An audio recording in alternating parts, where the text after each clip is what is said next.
కీర్తన 50:23 స్తుతియాగం అర్పించువాడు నన్ను మహిమపరచున్నాడు, నేను వానికి దేవుని రక్షణ కనపరచునట్లు వాడు మార్గమును సిద్ధపరచుకొనుచున్నాడు.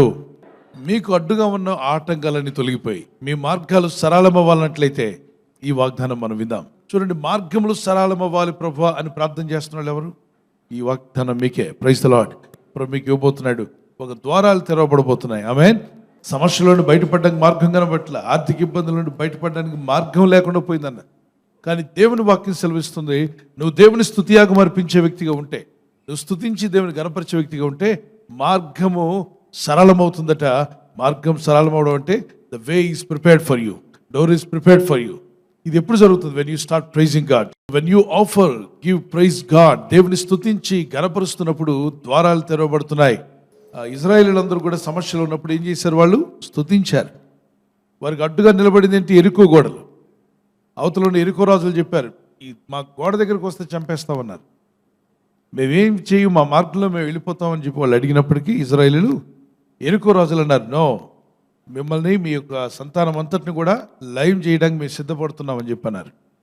ఆ గోడల పరిసరాల దగ్గరకు వస్తున్నప్పుడే వేడి నీళ్లు పోయడానికి, వేడి నూనె పోయడానికి, వాళ్ళని హింసించడానికి అన్ని రకాలు సిద్ధపరచుకున్నారు. గోడ అవతల, గోడ యువతలేమో ఇజ్రాయేలీలు ఉన్నారు. వీళ్ళకి మార్గం లేదు, అడిగితేనేమో దారి ఇవ్వటల.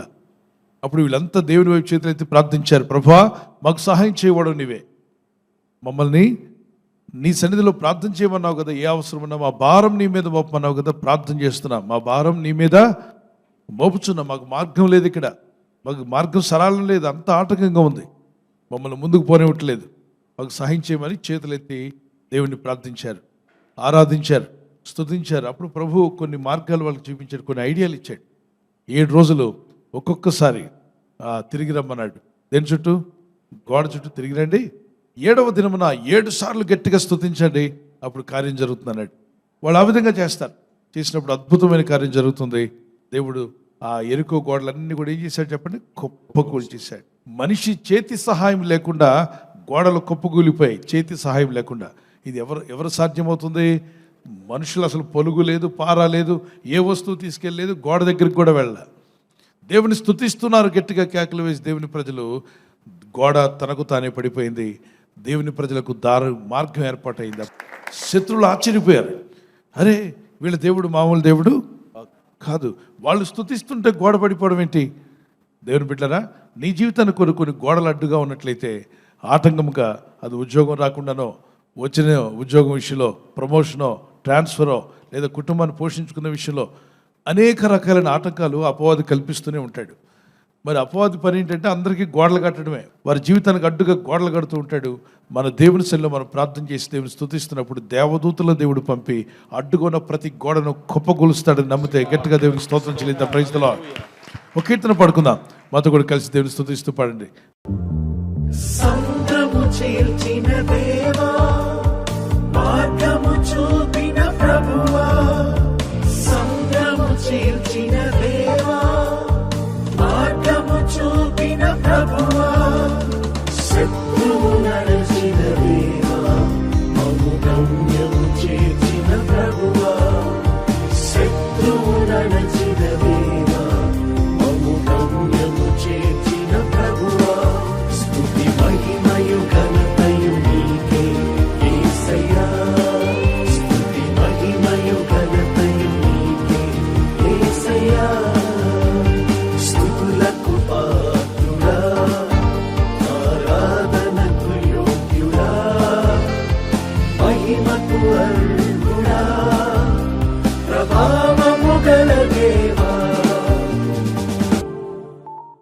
యెషయా గ్రంథం 45:2 నేను నీకు ముందుగా పోవచ్చు, మెట్టగా ఉన్న స్థలములను సరళం చేయుదును, ఇత్తడి తలుపులను పగలగొట్టేదను, ఇనుప గడియలను విరగగొట్టేదను. ఇక్కడ మళ్ళా మీకు జ్ఞాపకం చేస్తున్నాను, దేవుని వాగ్దానాన్ని గుర్తుపెట్టుకోండి, వాగ్దానాలు ఎత్తి ప్రార్థన చేయండి. నేను నీకు ముందుగా పోవచ్చు, మెట్టగా ఉన్న స్థలములను సరళం చేసేదను. మెట్టగా ఉన్నాయి, ఎక్కలేకపోతున్నావు, కొండలాగా అడ్డుగా నిలబడింది, దాన్ని సరళం చేస్తా అంట. ఆ ఎత్తు ప్రాంతం అంతా కూడా క్లీన్గా నువ్వు నడవడానికి వీలయ్యేలాగా, ఈజీగా నువ్వు ముందుకు వెళ్ళే విధంగా ఆ మెత్తగా అడ్డుగా ఉన్న కొండలను, ఆ భారమైనటువంటి ఇబ్బందులు, ఆ సమస్యలు ఏదైతే ఉన్నాయో, కొండ వంటి సమస్యలు నీలో నుండి దేవుడు తొలగిస్తా అంటున్నాడు. God can make a way where there is no way. ఎక్కడైతే మార్గం లేదో అక్కడ దేవుడు నీ కొరకు ఏం చేస్తాడు? మార్గం తెరుస్తాడు. దారి లేని దగ్గర దారి చూపిస్తాడు. ద్వారం లేని దగ్గర ద్వారం తెరుస్తాడు. ఆపర్చునిటీస్ లేవంటున్నావా? God can create opportunity for you. Praise the Lord. స్తుతించినప్పుడు మార్గములు సరళమవుతాయి కనుక దేవుని స్తుతిస్తూ ఉంటే దేవుడు నీకు నూతన ఐడియాలు దయచేస్తాడు.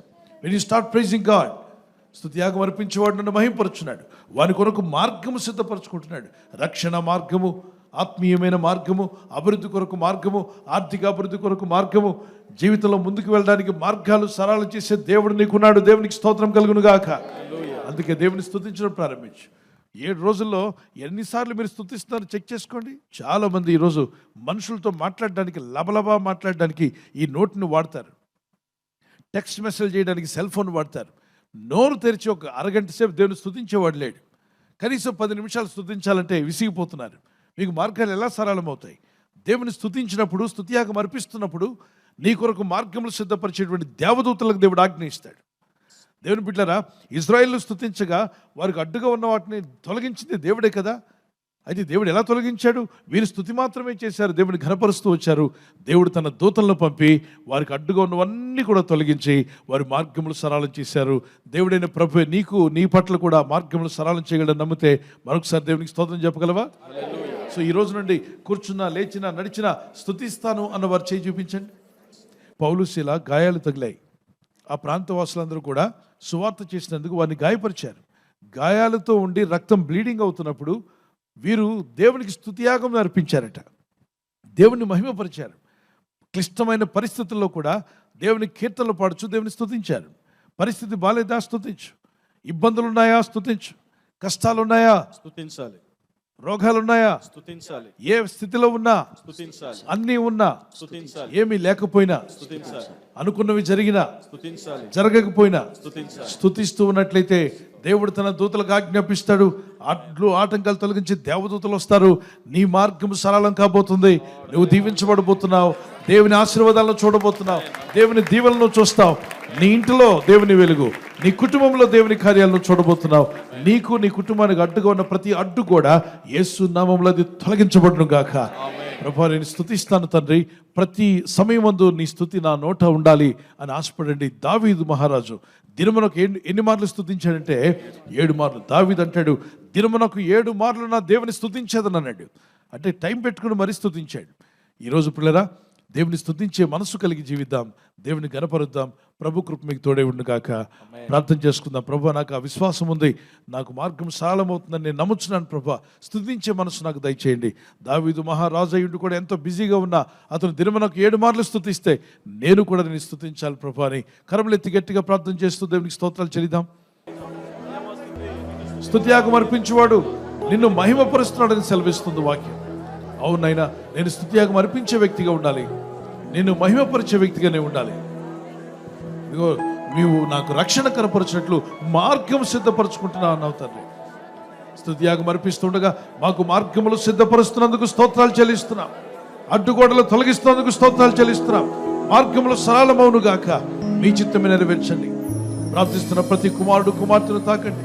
జీవితంలో చాలా ఆటంకాలు ఉన్నాయని, అభ్యంతరాలు ఉన్నాయని, ఈ అడ్డుగోడలు నాకు ఆటంకంగా ఉన్నాయి, నేను దాటి ముందుకు వెళ్ళలేకపోతున్నాను బాధపడుచున్న వారికి మార్గములు సరళమగును గాక, ద్వారములు తెరవబడును గాక. ఈ ప్రజలు చేస్తున్న ప్రయత్నాలు ఫలింపజేయండి. ఈరోజు ప్రార్థించి ప్రయత్నించబోతున్న శంకుస్థాపన అయిన, గృహప్రవేశమైన, ఒక బిజినెస్ ప్రారంభిస్తున్నా, ఉద్యోగ ప్రారంభానికి వెళ్తున్నా, ఒక మంచి కార్యక్రమాన్ని ప్రారంభిస్తుండగా, నేను వారి బిడ్డల వివాహం కొరకు ప్రయత్నాలు చేస్తుండగా వారు చేస్తున్న ప్రయత్నాలు ఫలించలాగున మీ దూతలకు ఆజ్ఞాపించండి. మీరు ఆజ్ఞాపిస్తే కార్యాలు జరుగుతానైనా. ప్రభు, ఎవరైతే అనారోగ్యం, బలహీనత అనే అంధకారంలో వారి జీవితం ఉన్నదో అటువంటి వ్యాధి రోగాలను వెళ్ళగొట్టి ఈ వెలుగును ఉదయింపచేసి నీ గాయపడిన హస్తంతో వారి క్రిటికల్ సిచ్యువేషన్ నుండి, వ్యాధి రోగముల నుండి, రోగ పడకల నుండి వారిని లేవనెత్తి స్వస్థపరిచి నీ సాక్షిగా వారిని వాడుకునైనా. ప్రయాణం చేసి బయటికి వెళ్తున్న వారు మళ్ళీ తిరిగి క్షేమంగా ఇళ్లకు వచ్చేటకు సాయం దయచేయండి. మా ప్రయాణాల్లో నీ కాపుదలు ఇవ్వండి. ఎటువంటి యాక్సిడెంట్స్ కానీ, ప్రమాదాలు కానీ గురి కాకుండా నీ కాపుదలు యేసు నామములో ప్రతి ఒక్కరికి కలుగునుగాక. బహున్నతుడ, సర్వశక్తిమంతుడ, ఈ ప్రార్థనలు ఏకీపిస్తున్న ప్రతి ఒక్కరిని స్థిరపరిచి, బలపరిచి మీరే మహిమ పొందమని యేసుక్రీస్తు వరకు పరిశుద్ధ నామములో అడిగి వేడుకుంటున్నాను నా పరలోకపు తండ్రి. ఆమేన్, ఆమేన్. బర్త్డే జరుపుకునే వారికి మరొక వాగ్దానము. Happy birthday to you, many more returns of the day. ప్రభు మిమ్మల్ని దీవించి బలపరచును గాక. నువ్వు పైవాడుగా ఉండవు కానీ క్రిందవాడుగా ఉండవు. You will always be at the top, never at the bottom. దేవుడు నేను ఎప్పుడు పైవానిగా ఉంచాలని కోరుచున్నాడు, not the bottom but on the top. May God bless you with this promise. అయితే మీరు ఆజ్ఞలు గైకొన్నప్పుడు అవి జరుగుతాయి. ప్రార్థించండి, వాక్యానికి లోబడండి, బైబిల్ చదవండి. చిన్నారులు పెద్దలు అన్ని వయసుల వారికి happy birthday to you, many more returns of the day. May the Lord bless you with the showers of blessings. మరి దేవుని కృపలో, ప్రార్థనలో, విశ్వాసంలో ఎదిగి వర్ధలెదురుగాక. God bless you. We are praying for you. Happy anniversary. Those who are celebrating anniversary, may God bless you. Many more returns of the day. May the Lord help you to celebrate. ప్రభు అక్కడ ఆలస్యమైతే silver jubilee, golden jubilee, అలాగే platinum కూడా జరుపుకునే కృప దేవుడు మీకు ఇచ్చునుగాక. నీకు వాగ్దానం. మొదటి యోహాను పత్రిక 2వ అధ్యాయం 17వ వచనం. 1 John chapter 2 verse 17. దేవుని చిత్తంను జరిగించువాడు నిరంతరము నిలుచును. దేవుని చిత్తం జరిగించువాడు నిరంతరము నిలుస్తాడు. The man who does the will of God lives for ever. మరి ఎల్లప్పుడూ జీవించాలనుకున్నట్లయితే దేవుని చిత్తాన్ని నెరవేర్చే భార్యగా, భర్తగా మీరు ఉండండి. భార్య భర్తకు లోబడాలి, భర్త భార్యను ప్రేమించాలి. మీ ఇద్దరు ఐక్యత కలిగి ఉండడం వల్ల మీ కుటుంబం దీవించబడుతుంది, మీ ఇల్లు దీవించబడుతుంది. దేవునికి ఆనందం, మీకు సంతోషం. God bless you. మీ దాంపత్య జీవితంలో దేవుడు కృపనిచ్చి బలపరిచి సమాధానంతో నడిపించునుగాక. ఆమేన్. విడిపోయిన భార్య భర్తలు ఉంటే కలపబడుదురుగాక, సమాధానం కలుగునుగాక. ఆమేన్.